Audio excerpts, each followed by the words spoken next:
في صحراء مصر وسهول إفريقيا يطير كائن غريب يحمل بين جناحيه أسرار البقاء والذكاء. إنه النسر المصري، أصغر نسور العالم وأكثرها دهاءً. يتميز هذا الطائر بريشه الأبيض وأسود الجناحين وبوجهه الأصفر العاري من الريش، ما يمنحه مظهرا فريدا. لكنه ليس مجرد مظهر،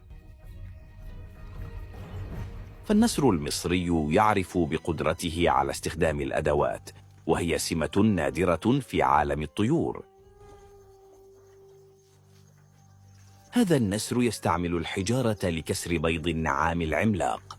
يقوم برفع الحجارة في منقاره وإسقاطها على البيضة مرات متتالية حتى تنكسر، في عرض رائع للذكاء والغريزة.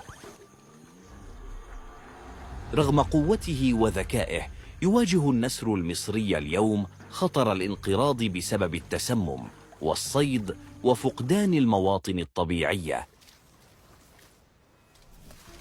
إنه رمز قديم في الحضارة الفرعونية، واليوم أصبح رمزاً لقضية بيئية ملحة.